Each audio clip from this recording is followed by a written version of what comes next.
Hi, I'm John Byrne with Poets and Quants. We have a new feature today. We're going to call it Fridays with Sandy. At 2 p.m. Eastern Standard Time every Friday, we're going to bring you Sandy Kreisberg, aka HBSGuru, live from Boston. Sometimes we'll do a handicapping or two. Other times we might just talk about the hot news of the week. Today, given the fact that it's a season for a lot of admission interviews, Sandy is going to do an actual live mock interview with someone in LA. Dennis Lee is his name, and he actually is going to apply to several top business schools in the fall of this year, and he takes his GMAT next month. Sandy, over to you. Thank you, John. Dennis, can you hear me?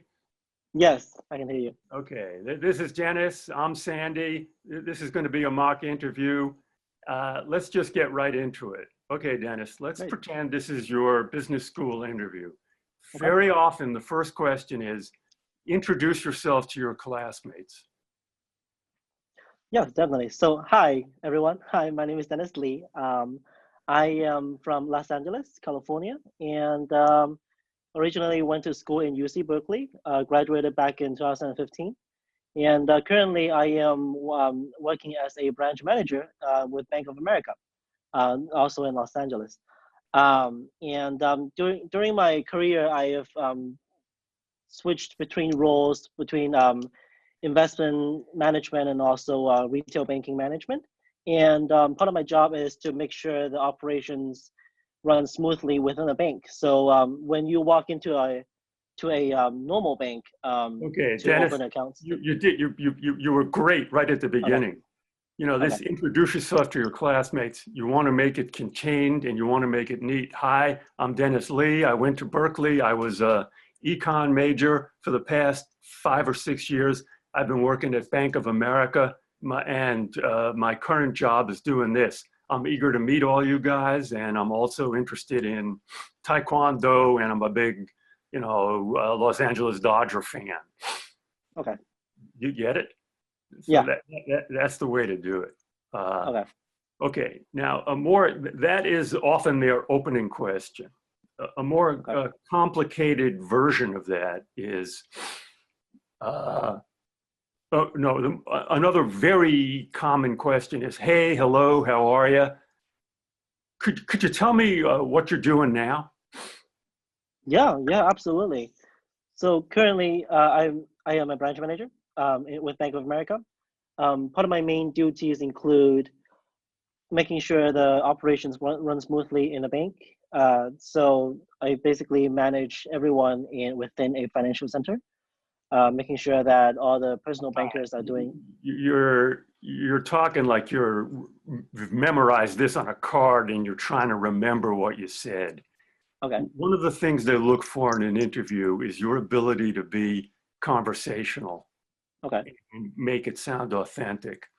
The reason admissions committees often tell people that they flunked the interview is because they sounded scripted. Okay. I realize we've got this technological mediation here, which makes it harder, but try to make an answer like conversational. Like when you say you're a branch manager in a bank, what branch? So the answer would be, sure, I'd love to tell you what I do. Right now, I'm the branch manager of the Palo Alto branch of Bank of America. And that has a number of roles. It's a medium-sized branch. There are 15 employees. My duties are to keep the branch running, to oversee the employees, and I also do blah and blah. Do you get the difference? Yeah. Try it that way. Okay.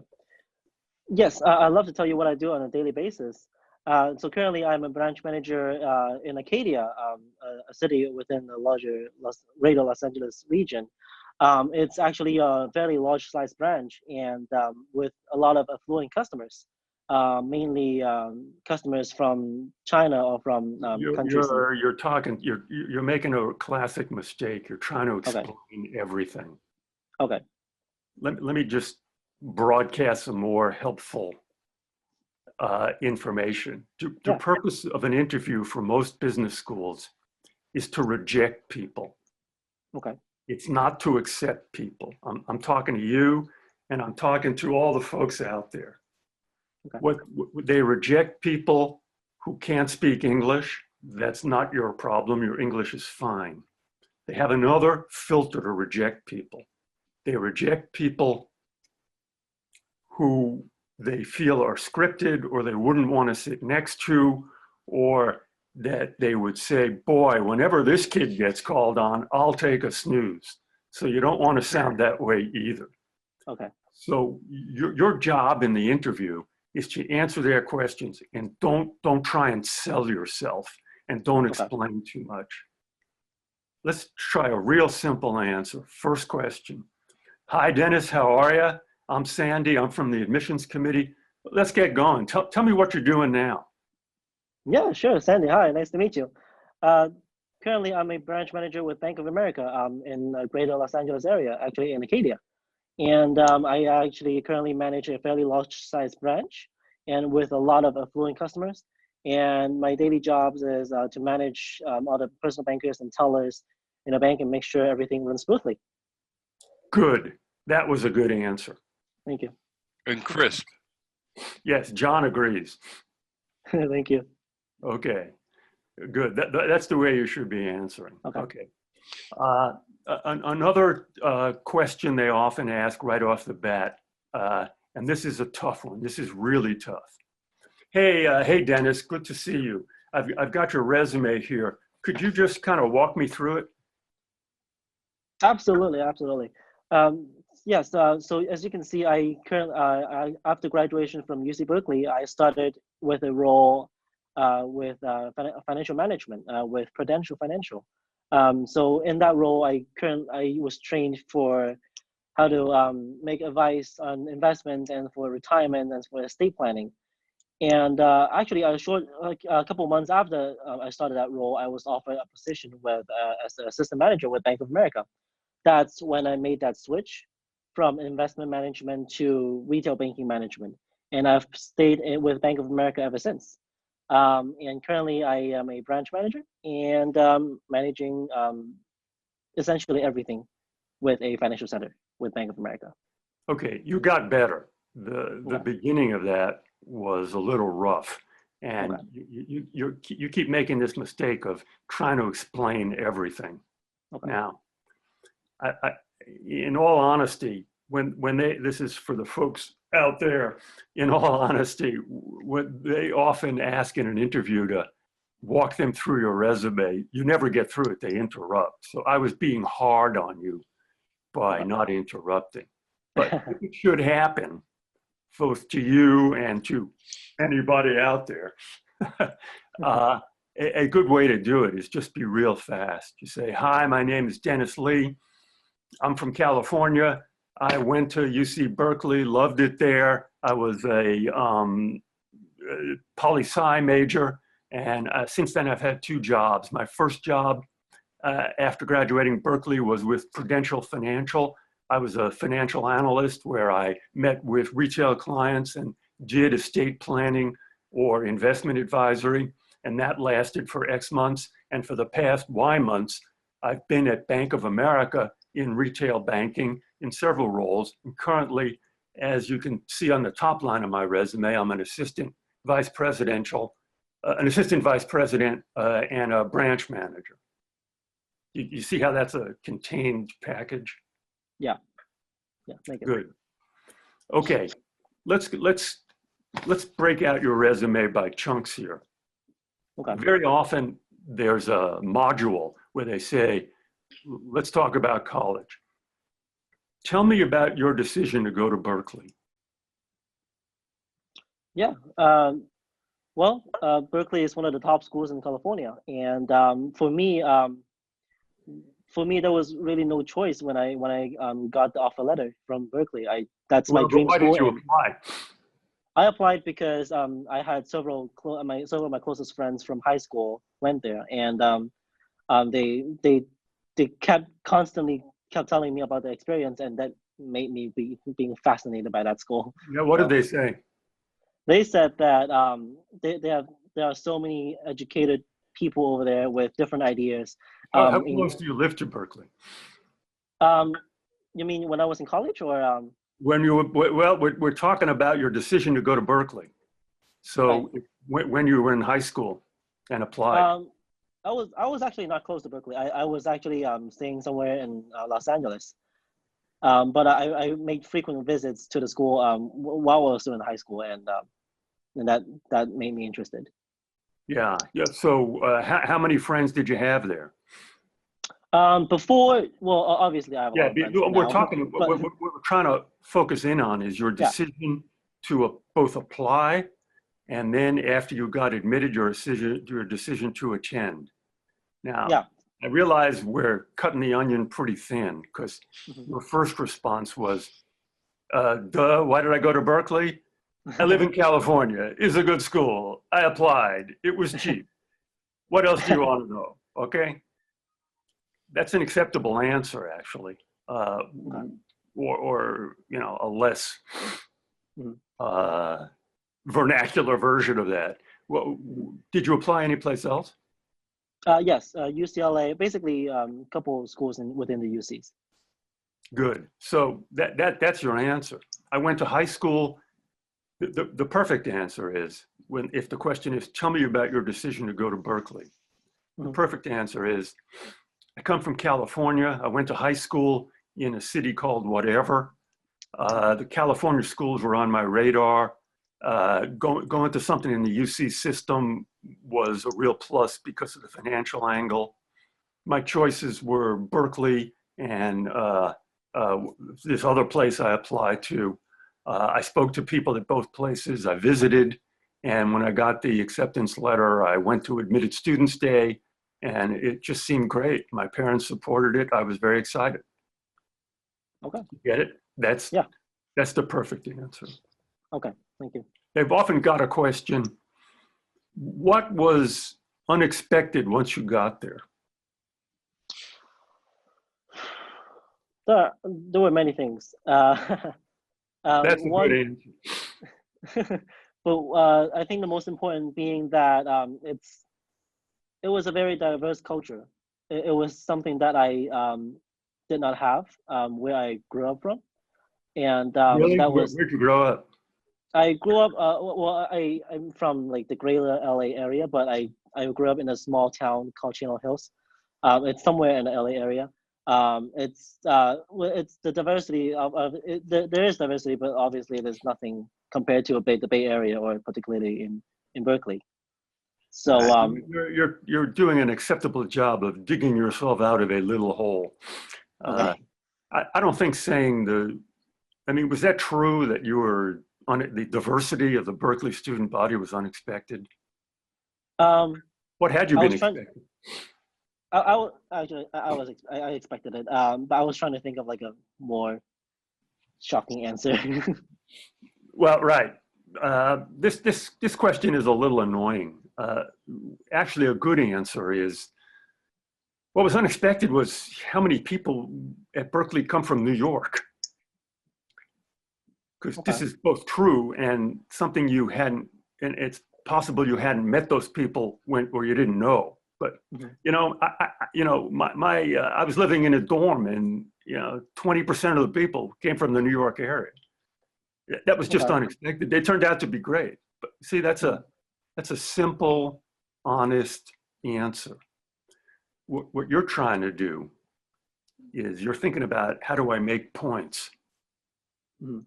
So you think, oh, I'm gonna go for diversity because everybody loves diversity. But just speaking for myself here, I think my answer is better because it's Yeah. limited, it's honest. You're not Mhm. trying to sell. Okay. Okay. What was your favorite course at Berkeley? My favorite course was the course taught by Robert Reich, the former Secretary of Labor. Wow. On Yeah. What Yeah, was that? it was on public policy and society. He only teaches this course once every year, so it was actually arguably the most popular course on campus. Yeah. And what did you like about it?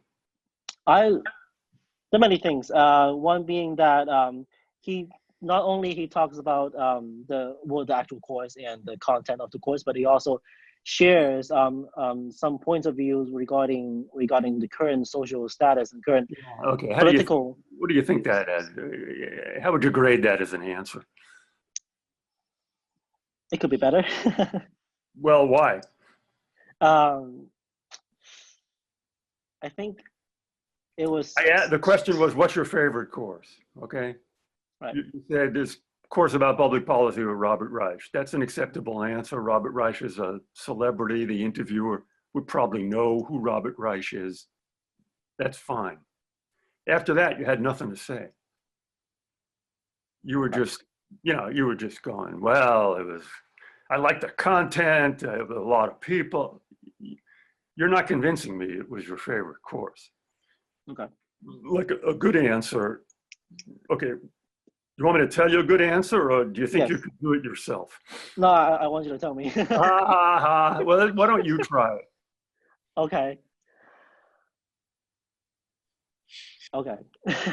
You can also change your answer. You can. I'll ask the question again if there's another course that comes to mind. No, that was actually my favorite course. Good. Well, how come? I don't know. I'm sorry. Come on. All right. I'm glad we're having this in a trial run here. Okay. Yeah. You go, well, for one thing, he was a really exciting professor. There were a lot of kids in the class. They had different political views. He often had he had guest lecturers that were very exciting from his friends in government. And the actual content of the course, we got to read X and Y. Now, you may not remember what you got to read, but this is something worth maybe prepping for.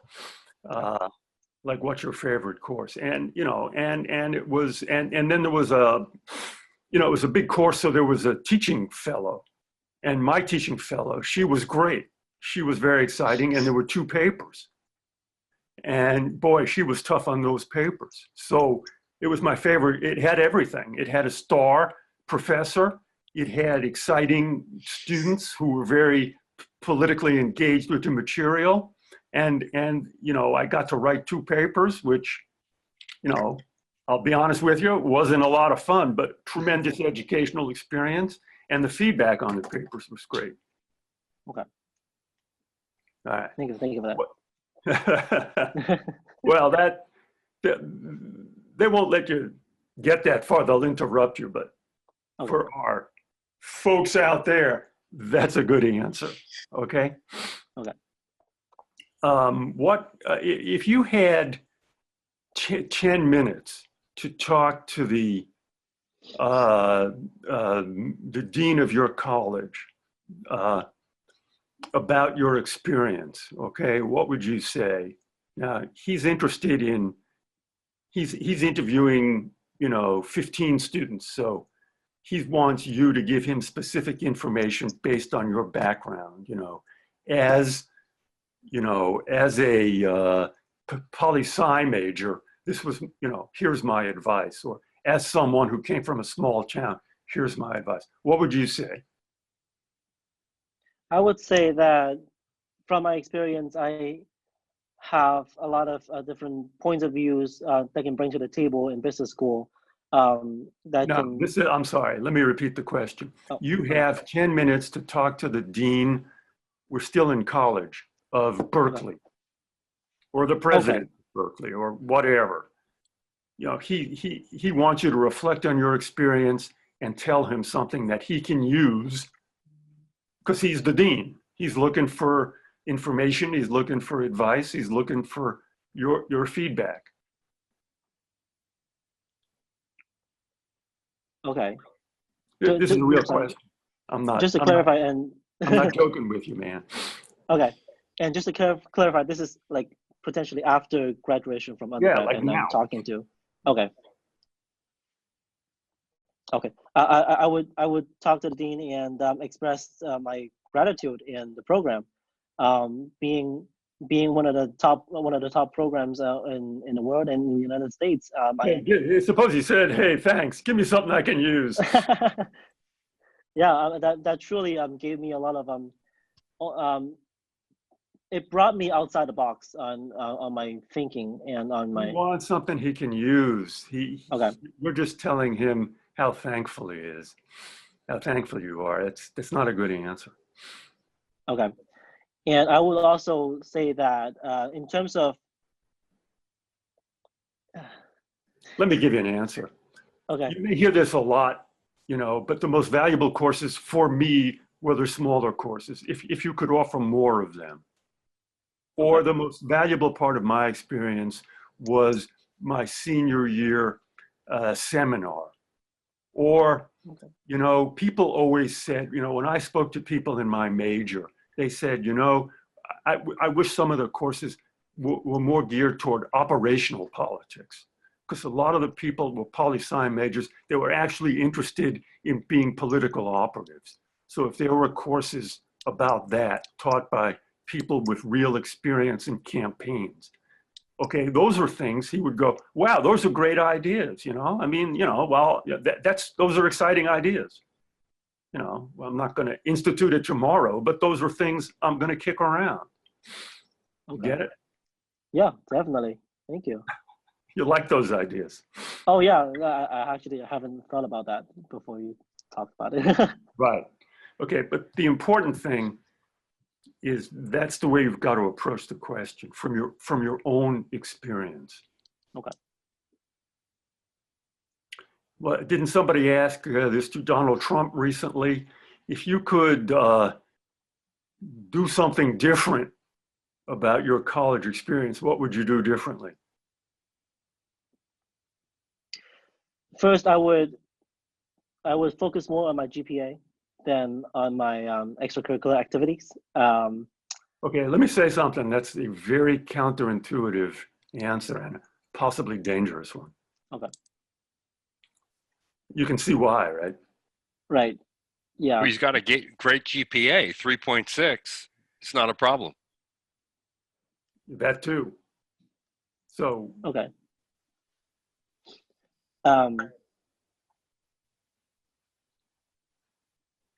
Okay, scratch that. Yes. By the okay. way, scratch that. That's an excellent phrase for the folks out there. Excellent phrase. If you have an interview and you're going down the wrong road, say scratch that. The interviewer will totally credit it. He'll go, fine. The interviewer he's not there to screw you. He's not there to, it's not a gotcha thing. He's willing to give you the benefit of the doubt. It's a pretty stressless, it's a lot less stressful than this little rodeo we're doing now. Okay, so if you had your college, what would you do differently if you had your career to do over? There are a couple of things, but first being that I would take more courses that are exploratory for me. So I would what would those be?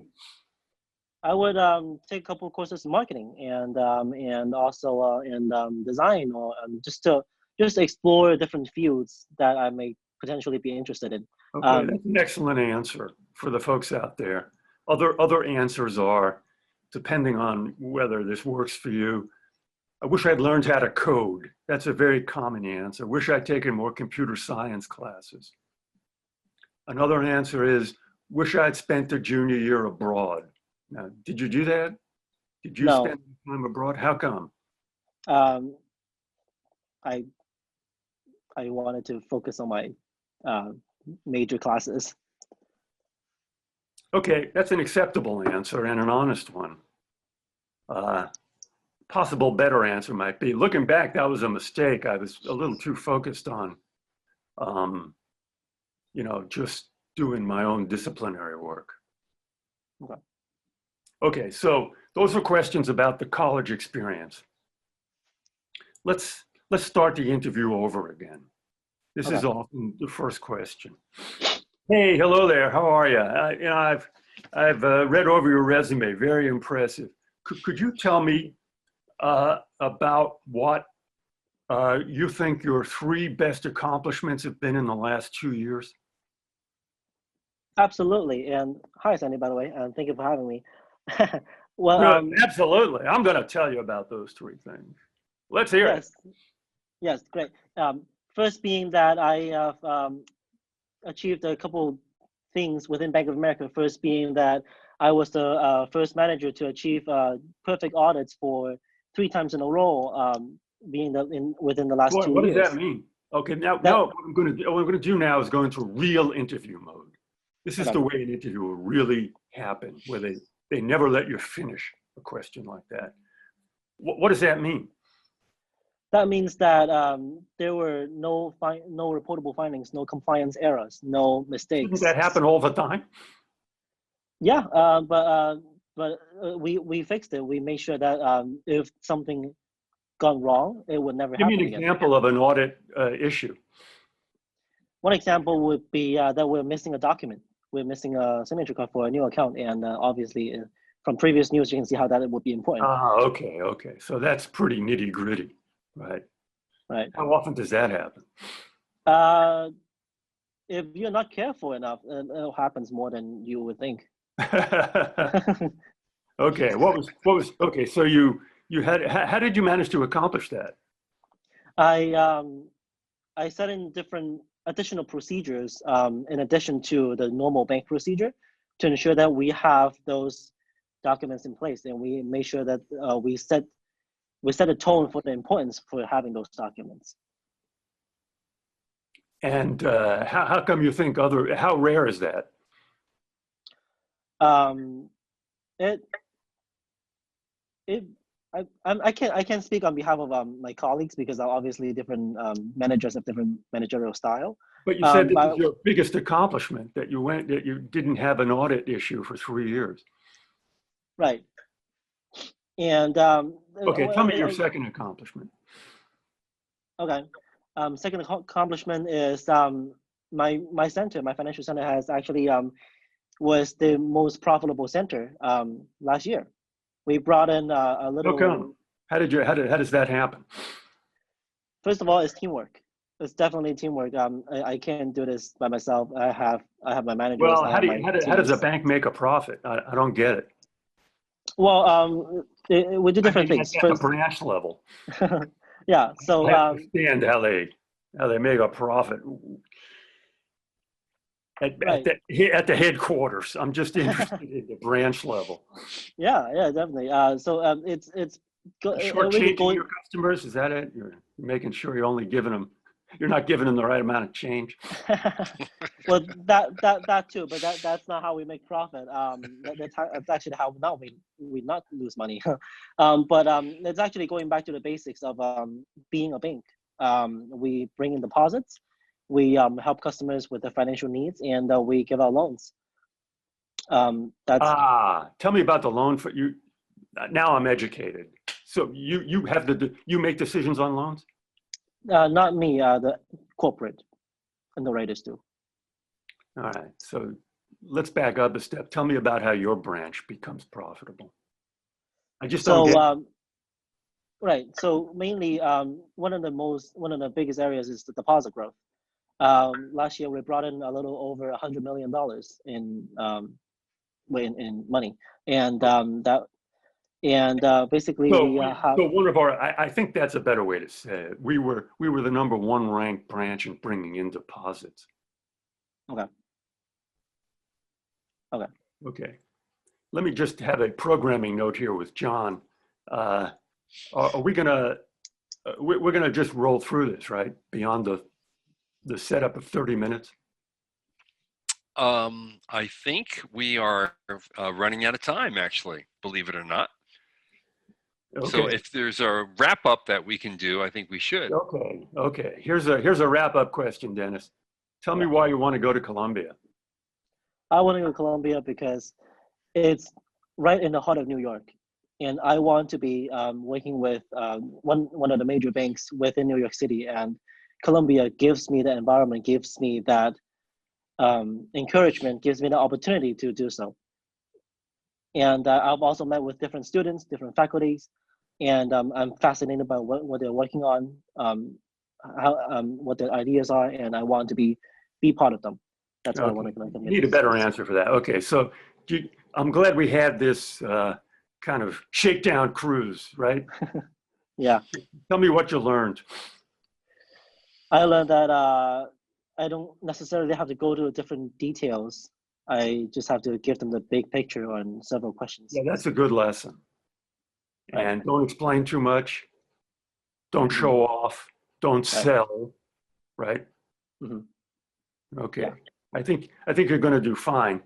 And I'm glad we had this shakedown cruise. Columbia interview questions are like this, by the way. Okay. Great. Okay, John, you want to? Yeah, well, hey, Sandy, that was really incredible. And Dennis, thank you so much for participating. I think you got some really good guidance here when you actually have to go through this, either the end of this year or early next.